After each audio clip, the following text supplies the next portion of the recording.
ಎಲ್ಲರಿಗೂ ನನ್ನ ನಮಸ್ಕಾರಗಳು. ನಾನು ನಿಮ್ಮ ಪ್ರೀತಿಯ ಸ್ವಾತಿ. ಎಲ್ಲರೂ ಹೇಗಿದ್ದೀರಾ? ಚೆನ್ನಾಗಿದ್ದೀರಾ ಅಂತ ಅಂದ್ಕೊಂಡಿದ್ದೀನಿ. ನಾನು ಕೂಡ ತುಂಬ ಚೆನ್ನಾಗಿದ್ದೀನಿ. ಇನ್ನೂ ಯಾರೆಲ್ಲ ನನ್ನ ಯೂಟ್ಯೂಬ್ ಚಾನಲ್ನ ಸಬ್ಸ್ಕ್ರೈಬ್ ಮಾಡದೆ ನೋಡ್ತಿದ್ದೀರಾ, ದಯವಿಟ್ಟು ಈಗಲೇ ಹೋಗಿ ಸಬ್ಸ್ಕ್ರೈಬ್ ಮಾಡಿಕೊಂಡು ವಿಡಿಯೋನ ಪೂರ್ತಿ ನೋಡಬೇಕು ಅಂತ ನಾನು ಕೇಳ್ಕೊತೀನಿ. ಇವತ್ತಿನ ವಿಡಿಯೋನ ಮನೆ ಒರೆಸೋದ್ರಿಂದ ಸ್ಟಾರ್ಟ್ ಮಾಡ್ತಾಯಿದ್ದೀನಿ. ನಾನು ಹೋಗಿ ಸ್ನಾನ ಮಾಡ್ಕೊಂಡು ಬಂದು ದೇವ್ರ ಮನೆಯೆಲ್ಲ ಕ್ಲೀನ್ ಮಾಡಿ ಒರೆಸ್ಕೊಂಡು, ಆ್ಯಕ್ಚುಲಿ ಬೊಟ್ಟೆಲ್ಲ ಏನೂ ಒರೆಸೋದಿಲ್ಲ. ಹಬ್ಬ ಹರಿದಿನಗಳಲ್ಲಿ ಮಾತ್ರ ನಾವು ಎಲ್ಲ ನೀಟಾಗಿ ತೆಗೆದ್ಬಿಟ್ಟು ಒರೆಸ್ಬಿಟ್ಟು ದೇವರಿಗೆ ಧೂಪ ಹಾಕುವಂಥದ್ದು. ನೆಕ್ಸ್ಟ್ ಈಗ ಮಾರ್ಲಮಿ ಹಬ್ಬ ಬರ್ತಿದೆಯಲ್ಲ, ಮಹಾಲಯ ಅಮಾವಾಸ್ಯೆ, ಆಗ ಎಲ್ಲ ರೆಡಿ ಮಾಡಬೇಕು. ಅದಕ್ಕೋಸ್ಕರ ಜಸ್ಟ್ ಹೀಗೆ ಸಿಂಪಲ್ ಕ್ಲೀನಿಂಗ್ ಮಾಡಿಕೊಂಡು ದೇವ್ರ ಪೂಜೆ ಮಾಡ್ತೀನಿ. ಇವನು ಓಡಾಡ್ತಾ ಇದ್ದಾನೆ ನೋಡ್ಬೋದು. ಈಗ ಸ್ನಾನ ಮಾಡ್ಕೊಬಂದು ದೇವ್ರ ಮನೆಯನ್ನು ಒರೆಸ್ಕೊತಾ ಇದ್ದೀನಿ. ಬರೀ ಹೊಸ್ಲಿಗೆ ಮಾತ್ರ ಅರ್ಶಿನ ಕುಂಕುಮನ ಇಟ್ಕೋತೀನಿ ನಾನು. ಈ ಥರ ದೇವರಿಗೆಲ್ಲ ಏನೂ ಇಡೋದಿಲ್ಲ, ಒರೆಸೋದಿಲ್ಲ.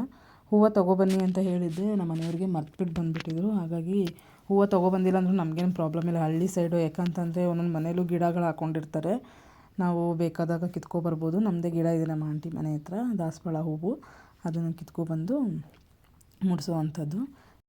ಈಗ ಹೊಸ್ಲಿಗೆ ಅರ್ಶಿನ ಕುಂಕುಮ ಇಟ್ಕೊಬಿಟ್ಟು, ಇದು ದೇವ್ರ ಮನೆಗೆ ಆ್ಯಕ್ಚುಲಿ ಅರ್ಶಿನ ಕುಂಕುಮ ಇಡ್ತಿದ್ದೆ. ನೆಕ್ಸ್ಟು ಮೇನ್ ಡೋರ್ಗಿರುತ್ತೆ. ಮೇನ್ ಡೋರಿಗೆ ಅರ್ಶಿನ ಕುಂಕುಮ ಇಟ್ಬಿಟ್ಟು ನೆಕ್ಸ್ಟು ಪೂಜೆ ಮಾಡಬೇಕು. ಪಾಪು ಎದ್ದೋಳು ಅಷ್ಟರಲ್ಲಿ ಎಲ್ಲ ಮಾಡ್ಕೊಬೇಡೋಣ ಅಂತ ಟ್ರೈ ಮಾಡ್ತೀನಿ, ಆದರೆ ಆಗೋದೇ ಇಲ್ಲ. ದೀಪ ಹಚ್ಚಿದೆ ಅಷ್ಟೊತ್ತಿಗೆ ಅಳೋಕ್ಕೆ ಸ್ಟಾರ್ಟ್ ಮಾಡ್ದ ಅವನು. ಎಷ್ಟು ಜೋರಾಗಿ ಅಳೋಕ್ಕೆ ಸ್ಟಾರ್ಟ್ ಮಾಡ್ದೆ ಅಂದರೆ ಯಾರೋ ಹೊಡೆದ್ರೇನೋ ಅಂದ್ಕೋಬೇಕು, ಆ ಥರ ಅಳೋಕ್ಕೆ ಸ್ಟಾರ್ಟ್ ಮಾಡ್ದೆ. ಆಮೇಲೆ ಅವನ್ನ ಎತ್ಕೊಂಡು ಸಮಾಧಾನ ಮಾಡಿ ಅತ್ತೆ ಕೈಲಿ ಕೊಟ್ಬಿಟ್ಟು, ಅಂದರೆ ಅಮ್ಮನ ಕೈಲಿ ಕೊಟ್ಬಿಟ್ಟು ಆಮೇಲೆ ನೆಕ್ಸ್ಟ್ ಪೂಜೆ ಮಾಡಿದ್ದು. ಈ ಥರ ಮಕ್ಕಳಿರೋದ್ರಿಂದ ಯಾವಾಗ ಏನು ಕೆಲಸ ಮಾಡ್ಕೋಬೇಕಂತಲೇ ಗೊತ್ತಾಗೋದಿಲ್ಲ. ಯಾವಾಗ ಎದ್ದೇಳ್ತಾರೆ ಅಂತ ಹೇಳೋಕ್ಕಾಗೋದಿಲ್ಲ, ಯಾವಾಗ ಮಲ್ಕೋತಾರೆ ಅಂತ ಹೇಳೋಕ್ಕಾಗೋದಿಲ್ಲ, ಏನೂ ಮಾಡೋದಕ್ಕಾಗೋದಿಲ್ಲ. ಹೀಗಾಗಿದೆ ಪರಿಸ್ಥಿತಿ ಏನಿಲ್ಲ, ತುಂಬ ಚೆನ್ನಾಗಿದೆ. ಅಂತಂದರೆ ಕೆಲಸಗಳು ಬೇಗ ಬೇಗ ಆಗೋದಿಲ್ಲ. ಪಾಪು ಇದ್ದಾಗ ಅವನು ಫೀಡ್ ಮಾಡಿಸ್ಬೇಕು, ಮಲಗಿಸ್ಬೇಕು. ದೊಡ್ಡವನು ಅವನಂತೂ ತುಂಬ ತರಲೆ, ಅವನ್ನ ಸಹಿಸ್ಕೊಳ್ಳೋದೇ ಆಗುತ್ತೆ. ಅವನ್ನ ಸಮಾಧಾನ ಮಾಡಬೇಕು. ಈ ಥರ ನನಗೆ ಬಾಗಿಲಿಗೆ ಅರ್ಶಿನ ಕುಂಕುಮ ಇಡೋದು ಅಂದರೆ ತುಂಬ ಇಷ್ಟ ನನಗೆ. ನೋಡಿ ಎಷ್ಟು ಚೆನ್ನಾಗಿರ್ತೀನಿ ಅಂತ. ನನಗೆ ಇಷ್ಟ ಆಗುತ್ತೆ ಆ್ಯಕ್ಚುಲಿ ನೋಡೋದಕ್ಕೆ. ಒಂಥರ ಏನೋ ಮೈನ್ ಡೋರ್ ಹತ್ರ ಹೋಗ್ತಿದ್ದಂಗೆ ಏನೋ ಒಂಥರ ಖುಷಿ ಅನಿಸುತ್ತೆ. ಒಂಥರ ಶಾಂತಿಯುತ ಆ ಥರ ಫೀಲ್ ಆಗುತ್ತೆ ನನಗೆ. ಮನೆ ಬಾಗಿಲು ಒಂದು ಚೆನ್ನಾಗಿದ್ದರೆ ಮನೆ ಒಳಗಡೆ ಕಾಲಿಟ್ಟಾಗ ಒಂಥರ ನೆಮ್ಮದಿ ಅಂತ ಫೀಲ್ ಆಗುತ್ತೆ. ಮತ್ತು ರಂಗೋಲಿ ಹಾಕೋದಕ್ಕೂ ಕೂಡ ನಂಗೆ ತುಂಬ ಇಷ್ಟ. ಆ್ಯಕ್ಚುಲಿ ನನಗೆ ರಂಗೋಲಿ ಹಾಕೋಕ್ಕೆ ಬರೋದಿಲ್ಲ, ಪುಟ್ಟು ರಂಗೋಲಿ ಹಾಕ್ತೀನಿ. ತೋರಿಸ್ತೀನಿ ನೋಡಿ ನಿಮಗೆ ಲಾಸ್ಟಲ್ಲಿ ಹೇಗೆ ಇರುತ್ತೆ ನಮ್ಮ ಮನೆ ಬಾಗಿಲು ತೋರಿಸ್ತೀನಿ. ದೊಡ್ಡ ರಂಗೋಲಿ ಎಲ್ಲ ಬರೋದಿಲ್ಲ ನನಗೆ. ಇಲ್ಲಿ ಹಳ್ಳಿ ಸೈಡಲ್ಲಿ ಏನಂತಂದರೆ ಲೈನ್ ಎಳೆಯೋ ರಂಗೋಲಿ ಅಂತ ಹೇಳ್ತಾರಲ್ಲ, ಆ ಥರದ್ದು ತುಂಬ ಅಂದರೆ ತುಂಬ ದೊಡ್ಡ ರಂಗೋಲಿಗಳು ಹಾಕ್ತಾರೆ. ಅದು ಹಳೆ ಅಜ್ಜಿದಿರುಗಳು. ಅದನ್ನು ನೋಡಿದಾಗ ನಾನು ಹಾಕ್ಬೇಕಲ್ಲ ಈ ಥರ ಅಂತ ಅನಿಸ್ತಾ ಇರುತ್ತೆ. ಬಟ್ ಬರೋದಿಲ್ಲ ನನಗೆ. ಎಷ್ಟು ಟ್ರೈ ಮಾಡಿದ್ರು ನನಗೆ ಆ ಥರ ದೊಡ್ಡ ರಂಗೋಲಿಗಳೇ ಬರೋದಿಲ್ಲ. ನಮ್ಮಮ್ಮ ಹಾಕ್ತಾರೆ ಆ್ಯಕ್ಚುಲಿ, ಅಮ್ಮ ಅಂದರೆ ಅತ್ತೆ ಹಾಕ್ತಾರೆ, ಚೆನ್ನಾಗಿ ಹಾಕ್ತಾರೆ ಅವರು. 4 ಲೈನ್ ಹಾಕ್ತಾರೆ, 4 ಲೈನಲ್ಲೇ ಎಷ್ಟು ದೊಡ್ಡ ರಂಗೋಲಿಗಳು ಹಾಕ್ತಾರೆ ಅಂತಂದರೆ ತುಂಬ ಚೆನ್ನಾಗಿರುತ್ತೆ ನೋಡೋದಕ್ಕೆ. ಆ ಥರ ಕಲ್ತ್ಕೋಬೇಕು ಅಂತ ಆಸೆ ಇದೆ ನನಗೆ, ಹೇಳಬೇಕು ಅಂತಂದರೆ. ಆದರೆ ಬರೋದೇ ಇಲ್ಲ, ಏನು ಮಾಡೋದು ಗೊತ್ತಿಲ್ಲ. ಪುಟ್ಟ ರಂಗೋಲಿಗಳು ಮಾತ್ರ ಬರುತ್ತೆ ನನಗೆ. ನೋಡೋಣ, ಮುಂದೆ ಒಂದಿನ ಕಲ್ತ್ಕೋತೀನಿ ಅಂತ ಅಂದ್ಕೊಂಡಿದ್ದೀನಿ. ನೋಡೋಣ, ಕಲಿಬೇಕು.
ಅಮ್ಮ ಕಿತ್ಕೊಬಂದು ಕೊಟ್ಟಿದ್ದಾರೆ ಹೂವನ್ನ ಮುಡಿಸ್ತಾ ಇದ್ದೀನಿ.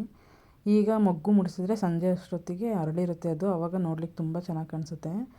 ಎಲ್ಲ ದೇವ್ರುಗಳಿಗೂ ಒಂದೊಂದು ಹೂವು ಮುಡಿಸ್ಬಿಟ್ಟು, ಆ್ಯಕ್ಚುಲಿ ನಮ್ಮದು ಅಟ್ಟ ಇದೆ, ಅಟ್ಟದ ಮೇಲೆ ದೇವ್ರ ಫೋಟೋಗಳು ಮತ್ತು ನಮ್ಮ ತಾತಂದಿರು ಅವರೆಲ್ಲ ಇದ್ದಾರೆ, ಅವ್ರಿಗೆಲ್ಲ ಫೋಟೋಗೆ ಹೂವು ಮುಡಿಸ್ಬಿಟ್ಟು ಆಮೇಲೆ ಪೂಜೆ ಮಾಡ್ತೀನಿ. ಭಾನುವಾರ ಹೇಳ್ಬೇಕಂತಂದರೆ ಹುಣ್ಣಿಮೆ ಇತ್ತು, ಅವತ್ತು ನಾನು ಪೂಜೆ ಮಾಡಬೇಕಿತ್ತು. ಆವತ್ತು ಬೆಳಗ್ಗೆ ನನಗೆ ಮೂಡ್ ಆಫ್ ಆಗೋಗಿತ್ತು, ತುಂಬ ಬೇಜಾರಲ್ಲಿದ್ದೆ. ನನ್ನ ಮಗನಿಗೆ ಚೆನ್ನಾಗಿ ಹೊಡೆದ್ಬಿಟ್ಟಿದ್ದೆ, ಅದರಿಂದ ಸ್ವಲ್ಪ ಬೇಜಾರಲ್ಲಿದ್ದೆ. ಬಂದು ಮಲ್ಕೊಬಿಟ್ಟೆ, ನನಗೆ ಏನು ಕೆಲಸನೂ ಮಾಡೋಕ್ಕಾಗಲಿಲ್ಲ, ಸಖತ್ತು ಬೇಜಾರಲ್ಲಿದ್ದೆ ನಾನು. ಹುಣ್ಣಿಮೆ ದಿನ ಪೂಜೆ ಮಾಡೋಕ್ಕಾಗಲಿಲ್ಲ, ಅದಕ್ಕೆ ಇದು ನೆಕ್ಸ್ಟ್ ದಿನ ಮಂಡೇ ಮಾಡ್ತಾಯಿದ್ದೀನಿ ಪೂಜೆನ. ಏನೋ ಒಂಥರ ಪೂಜೆ ಮಾಡಿದಾಗ ಒಂಥರ ನೆಮ್ಮದಿ ಅಂತ ಅನಿಸುತ್ತೆ. ಇಲ್ಲಾಂತಂದರೆ ಬೇಜಾರಲ್ಲೇ ಇದ್ಬಿಡ್ತೀನಿ ಅಂತ ಅಂದ್ಬಿಟ್ಟು ಬೆಳಗ್ಗೆನೇ ಎದ್ದು ಅದಕ್ಕೆ ಎಲ್ಲ ರೆಡಿ ಮಾಡಿಕೊಂಡು ಪೂಜೆ ಮಾಡ್ಕೋತಾ ಇದ್ದೀನಿ.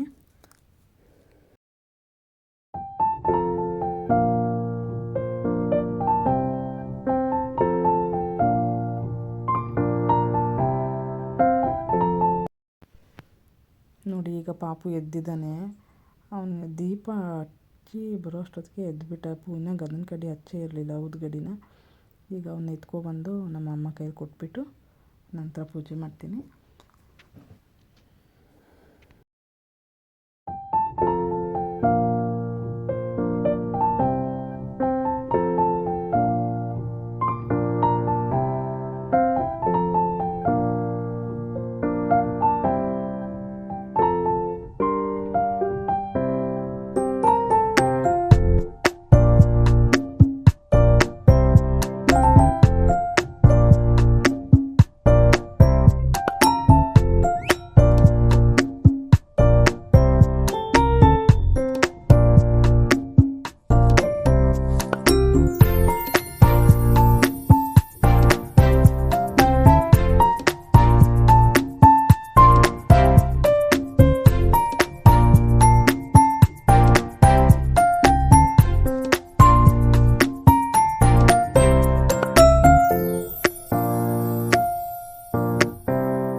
ನೋಡಿ ಫೈನಲ್ ಈ ಥರ ಪೂಜೆ ಮಾಡಿ, ಸಿಂಪಲ್ ಪೂಜೆ. ಹಬ್ಬ ಹರಿದಿನಗಳಲ್ಲಿ ಮಾತ್ರ ಸ್ವಲ್ಪ ಜೋರಾಗಿರುತ್ತೆ ಅಷ್ಟೇ ಪೂಜೆಗಳು. ಕಳಶ ದೀಪ ಎಲ್ಲ ಏನೂ ಎತ್ತೋದಿಲ್ಲ, ಮಾಮೂಲಿ ಪೂಜೆ, ಸಿಂಪಲ್ ಪೂಜೆ ದಿನ ಜಸ್ಟ್ ಹಾಗೆ ಹೂವುಗಳು ಮುಡಿಸಿ ಎಲೆ ಚೇಂಜ್ ಮಾಡಿ ಪೂಜೆ ಮಾಡ್ತೀನಿ ಅಷ್ಟೇ.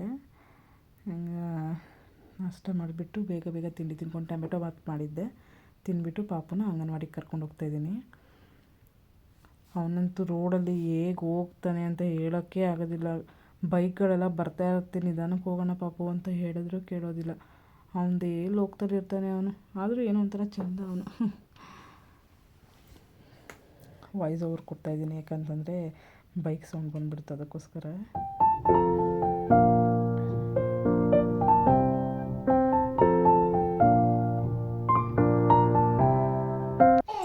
ಒಂದು ಪುಟಾಣಿ ನೋಡಿ, ದೇವರ ಮನೆಗೆ ಡೋರ್ ಓಪನ್ ಇತ್ತಲ್ಲ, ಅದು ದೀಪ ಕಾಣಿಸ್ತಾ ಇತ್ತು, ಅದ್ರ ಜೊತೆಗೆ ಏನೋ ಮಾತಾಡ್ತಾ ಇದ್ದಾನೆ. ನಾನು ಏನು ಇಷ್ಟೊಂದು ಮಾತಾಡ್ತಿದ್ದಾನಲ್ಲ ಅಂದ್ಬಿಟ್ಟು ವಿಡಿಯೋ ಮಾಡಿಕೊಂಡೆ.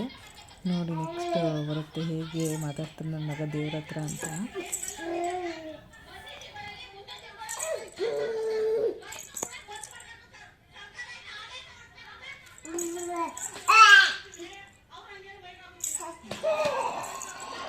ಎಲ್ಲ ಬಿಡ್ತಿರಲ್ಲ, ಬೈಕ್ ಹಾಕ್ತಿಲ್ಲ ಅಂತ ಕೇಳ್ತವ್ರೆ. ಅವ್ರು ಮಾತ್ರ ಬೈಕ್ ಹಾಕ್ತಿರಲ್ಲ, ಯಾಕೆ ಅಲ್ಲ ಅಂತ.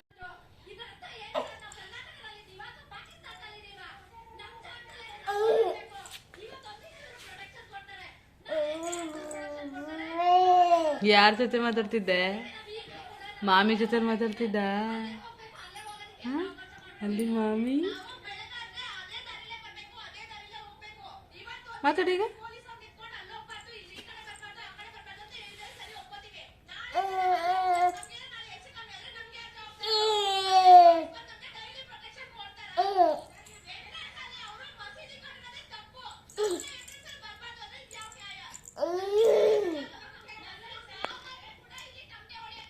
ಅವನು ವೀಡಿಯೋ ಮಾಡೋದು ನೋಡಿಬಿಟ್ಟು ನಿಲ್ಲಿಸಿಬಿಟ್ಟ ಮಾತಾಡೋದು. ಅದಕ್ಕೂ ಮುಂಚೆ ತುಂಬ ಮಾತಾಡ್ತಿದ್ದ. ಈಗ ಪಾಪನ ಅಂಗನವಾಡಿಯಿಂದ ಕರ್ಕೊಂಡು ಹೋಗ್ತಾ ಇದ್ದೀನಿ.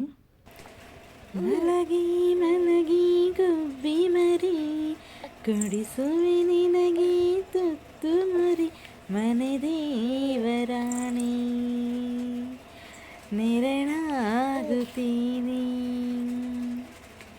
ಹೆಸರಿಲ್ಲದಿರೋ ಬಂಧುವೆ ಜನ್ಮಾಂತರದ ಬಂಧುವೆ ಅರರು ಆರಿರರು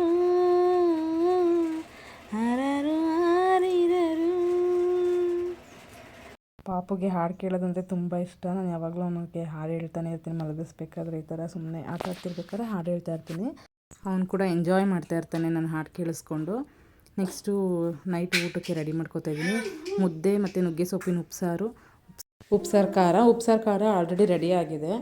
ಏನಂತಂದರೆ ಈಗ ಸೊಪ್ಪು ಒಗ್ಗರಣೆ ಹಾಕ್ಕೋಬೇಕು. ಇದಾದಮೇಲೆ ಮುದ್ದೆ ಕಟ್ಟಿದ್ಮೇಲೆ ಸೊಪ್ಪು ಒಗ್ಗರಣೆ ಹಾಕ್ಕೊಂಡು ಅನ್ನಕ್ಕಿಟ್ಟರೆ ಇವತ್ತಿನ ಅಡುಗೆ ಮುಗೀತು.